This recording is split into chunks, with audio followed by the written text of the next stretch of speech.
নবীর উম্মতের দল। 2 নাম্বার হলো আল গীবাত বিল কলব। গীবত আমরা 4 মাধ্যমে করে থাকি। বলেন কয় মাধ্যমে? গীবত আমরা 4 মাধ্যমে করে থাকি। 1 নাম্বার হলো নবীর উম্মত আল গীবাত বিল লিসান, জিহ্বার দ্বারা আমরা গীবত করে থাকি। 2 নাম্বার হলো আল গীবাত বিল কলব, আমরা অন্তর দ্বারা গীবত করে থাকি। 3 নাম্বার হলো আল গীবাত বিল ইশারা, ইশারা ইঙ্গিতে গীবত করে থাকি। 4 নাম্বার হলো আল গীবাত বিল কিতাবা, আমরা ওই কলমে, কাগজে কলমে আমরা গীবত করে থাকি। এই 4 মাধ্যমে গীবত করা হয়। নবীর উম্মতের দল। 1 নাম্বার হলো আল গীবাত বিল লিসান, মানুষ যত অন্যায় করে গীবত করে শুধুমাত্র জিহ্বার দ্বারাই মানুষ করে থাকে। ওই জিহ্বা দিয়া মানুষ গীবত করতেই থাকে, জিহ্বা দ্বারাই মানুষ পাপ করে থাকে। এই জন্য জিহ্বাকে হেফাজত করার কথা বলা হয়েছে। কেন? জিহ্বার দ্বারা মানুষ অন্যায় করে, গুনার কাজ করে, গীবত করে। মানুষের দোষ ত্রুটি যখন সে বলে তখন জিহ্বা দিয়া বলে।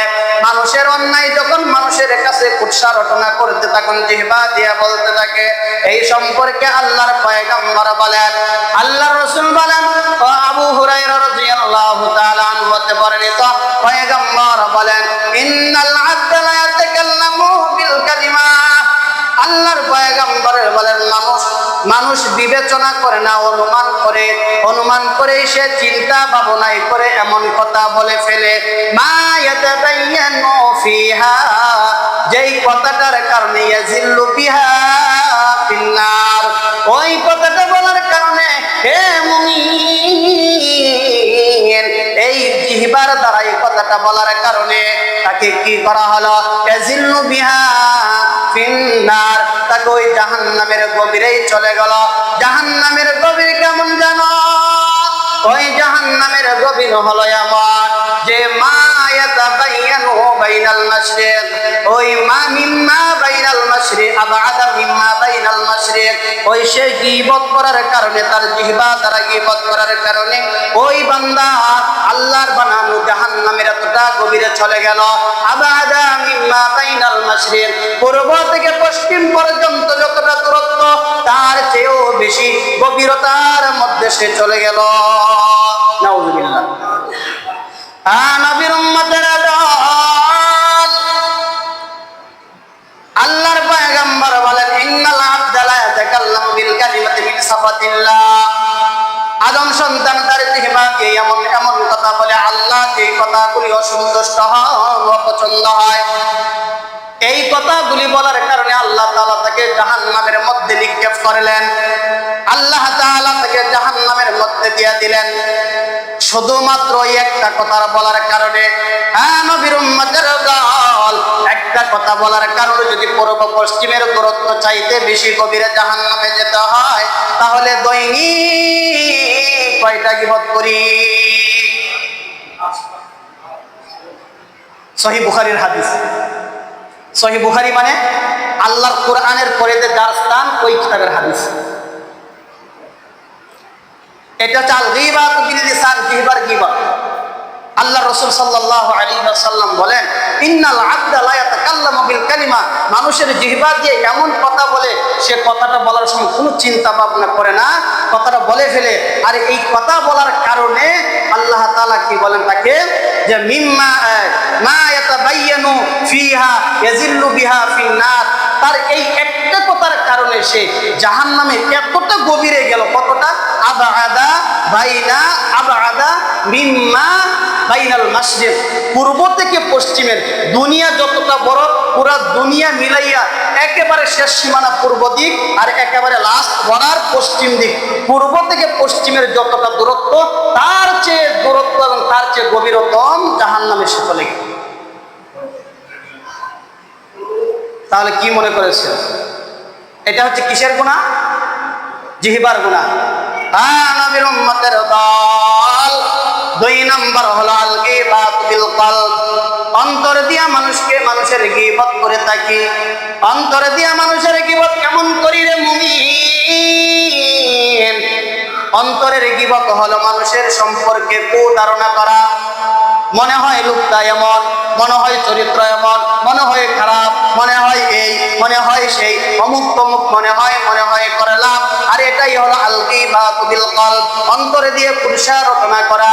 আল্লাহ তাআলা সূরা হুজুরাত 12 নম্বর আয়াতে কারিমার মধ্যে বলেন, ইয়া আইয়ুহাল্লাযীনা আমানু ইজতানিবু কাসীরাম মিনায-যন ইন্না বা'দায-যন ইসমুন ওয়া লা তাজাসসাসু ওয়া লা ইয়াগতাব বা'দুকুম বা'দা আইয়ুহিব্বু আহাদুকুম আন ইয়াকুলা লাহমা আখিহি মাইতান ফাকারিহতুমু। আল্লাহ তাআলা বলেন, হে ঈমানদারের দল, ইজতানিবু কাসীরাম মিনায-যন, তোমরা অহেতুক অনুমান, অহেতুক ধারণা থেকে বেঁচে থাকো। ইন্না বা'দায-যন, কারণ অনেক সময় অহেতুক ধারণা, অনুমান করা, ভিত্তি কথাগুলো অনেক সময় মিথ্যা হয়। অনুমান করে কথা কই কিনা আমরা?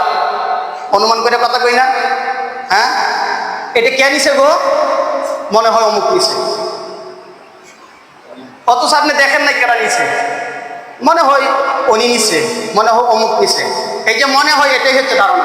এটা হচ্ছে কি? আল্লাহ তাআলা বলেন, অহেতুক ধারণা থেকে বেঁচে থাকো। ওয়ালা তাজাসসু ওয়ালা ইয়াগতাব বা'দুকুম বা'দা। আল্লাহ তাআলা বলে, তোমরা মানুষের পিছনে গোয়েন্দাগিরি করবা না, সিআইডিগিরি করবা না, মানুষের পিছনে লেগে থাকবা না। কে কোথায় যাচ্ছে, কে কি করছে, ওর পিছনে তুমি লাগবা না। এটা আল্লাহর আদেশ। ওয়ালা তাজাসসু ওয়ালা ইয়াগতাব বা'দুকুম বা'দা। তোমরা তোমার ভাইয়ের পিছনে লেগে থাকবা না। কে কোথায় গেল, কি করলো না করলো, কি করলো না করলো, ওইটাই শুধু আপনি তালাশ করতে থাকেন। আর ওইটা বলে বলে মানুষের কাছে বেড়াইলেন। আল্লাহ বলছেন, সাবধান, সাবধান হয়ে যাও, এইগুলি কাজ তোমরা করবা না। ওই গীবত আবার কার সঙ্গে আল্লাহ তুলনা করেছেন? একই আয়াতের মধ্যে আল্লাহ তাআলা বলেছেন, বা'দুকুম বা'দা। আল্লাহ তাআলা ওই আয়াতের মধ্যে বলেন, আইয়ুহিব্বু আহাদুকুম আইয়ুহিব্বু আহাদুকুম আইয়াকুলা লাহমা। তোমরা কি তোমার মৃত ভাইয়ের গোশত খাওয়াকে পছন্দ করো? কেন জানো? মৃত ভাইয়ের গোশত খাইলে মৃত ভাই কিন্তু কিছুই বলতে পারে না, তার বলার কোনো ক্ষমতা থাকে না, সে কিছুই বলতে পারে না। আর নবীর উম্মতের দল, একটু সাবধান হও রে মুমিন। মৃত ভাইয়ের গোশত, ওই মৃত ব্যক্তির উপরে যদিও আপনি আঘাত করেন, কিন্তু মৃত ব্যক্তি কিছুই টের পায় না, মৃত ব্যক্তি কিছুই বলতে পারে না। তেমনি যার অগোচরে আপনি অন্যায় করলেন, গীবত করলেন, ওই ব্যক্তিও কিছু জানে না। আল্লাহ তাআলা বলেন, তোমরা কি তোমার মৃত ভাইয়ের গোশত ভক্ষণ করা পছন্দ করো না? তোমরা তো কি করো, লাহমা ফিহি মাইতান ফাকারিহতুমু, তোমরা তো এই গোশতটাকে অপছন্দ করো, কারণ তোমরা তোমাদের ভাইয়ের মৃত ভাইয়ের গোশত খাইবা না, এটা তোমরা ঘৃণা করে থাকো। ওয়াত্তাকুল্লাহ, অতএব তোমরা আল্লাহকে ভয় করো। যেমন আল্লাহকে ভয় করবা, আল্লাহর ভয়ের কারণে তোমরা ওই গীবত থেকে দূরে থাকো।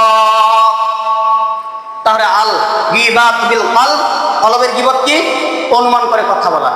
কলবের গীবত কি? মনে হয় এই কথা বাদ, এইগুলা বলা যাবে। এটা নিষেধ কাজ, স্বয়ং আল্লাহ নিষেধ করতেছে। সূরা হুজুরাত 12 নম্বর আয়াত। এই সেই কোনো কিছুই বলা যাবে না। অমুক অমুক এটা করছে, তমুক এটা করছে, এটা বলা যাবে না। অতএব তোমরা, আল্লাহ বলে, দেখেন গীবত কার সঙ্গে তুলনা করা হয়েছে। আল্লাহ বলল, আইয়ুহিব্বু আহাদুকুম আইয়াকুলা লাহমা।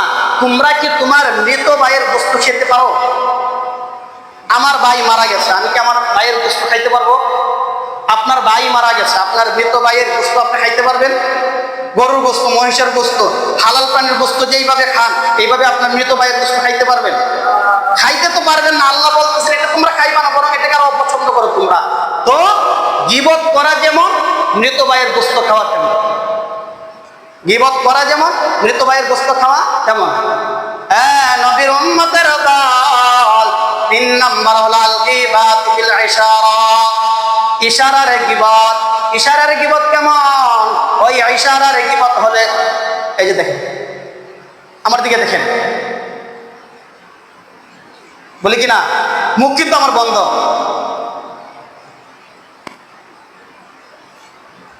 এটা কি গীবত? ইশারা। আমি কথা বলছি কি? কথা বলি নাই। আল গীবাতু বিল ইশারা, ইশারার মধ্যে গীবত বলে।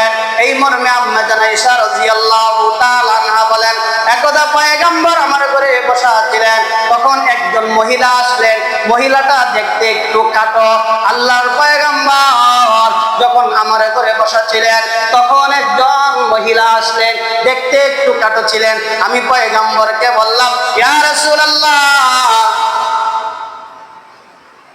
আম্মা জান আয়েশা নিজে বর্ণনা করতেছেন, ইয়া রাসূলুল্লাহ, এই যে দেখেন কি বুঝাইছেন বলেন তো আপনারা যদি বলেন। প্রথম আল্লাহ রসুলকে ডাক দিলেন, ইয়া রাসূলুল্লাহ, ডাক দিয়ে আয়েশার দিকে তাকাইলেন, ওর হাত লেগে কি কি বুঝাইছে বলেন তো? আল গীবাতু বিল ইশারা। আম্মা জান আয়েশা বলেন, গো পয়গম্বর, ওই যে মহিলাটা দেখেন কাটো। পয়গম্বর বলেন, হে আয়েশা, তুমি যে কথাটা বলেছো, তুমি তার গীবত করেছো। আয়েশা কে জানেন? যিনি কোরআনেরও হাফেজ, হাদিসেরও হাফেজ। বড় বড় সাহাবীরা আম্মা জান আয়েশাকে জিজ্ঞাসা করতেন, আম্মা জান আয়েশাকে জিজ্ঞাসা করতেন যে আমরা এই হাদিসের ব্যাখ্যা বুঝতে পারিনি, আপনি বলুন তো, আমাদের একটু বলে দিন হাদিসের ব্যাখ্যাটা। আম্মা জান আয়েশা বলে দিতেন। তাহলে কি সাধারণ মহিলা মনে হয়? সাধারণ মহিলা মনে হয়?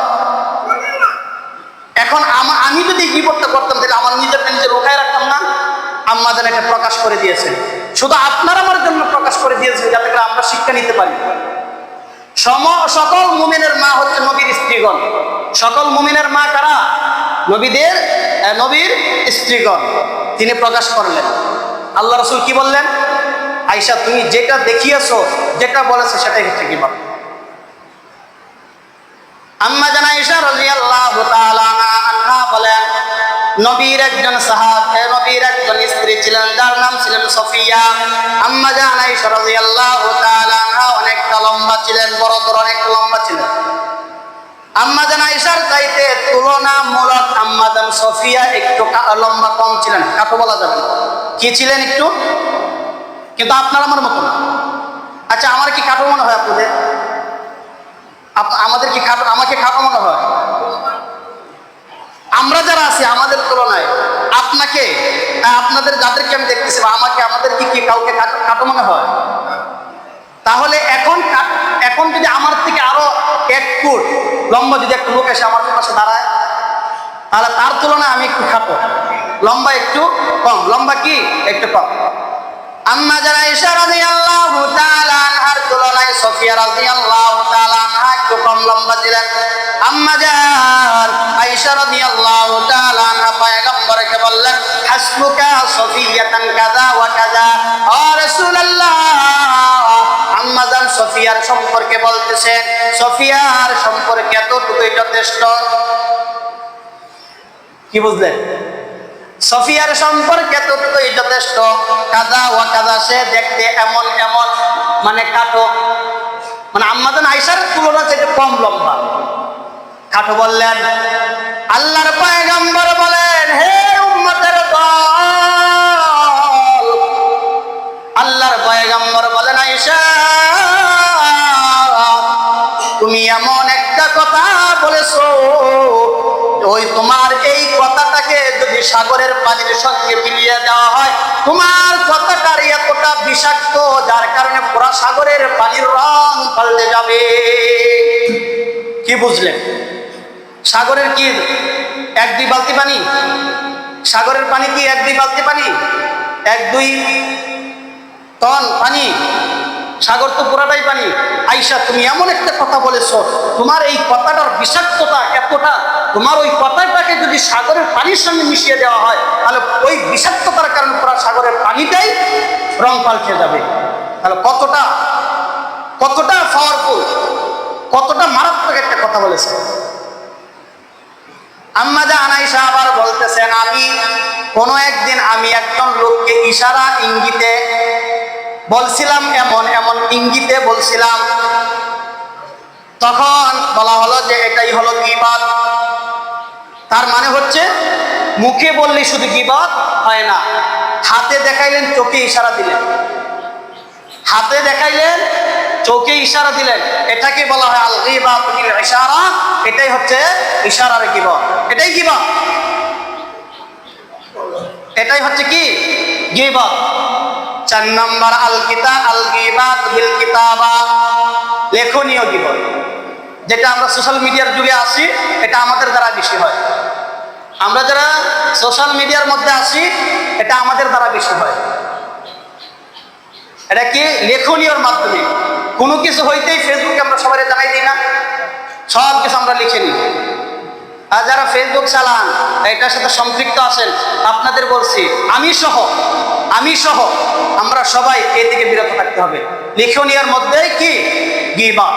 একটা দোষ তুলে ধরলেন, কেন এই দোষটা আপনি তুলে ধরলেন? এই দোষটা তুলে ধরার কারণেই হচ্ছে আপনার গীবত।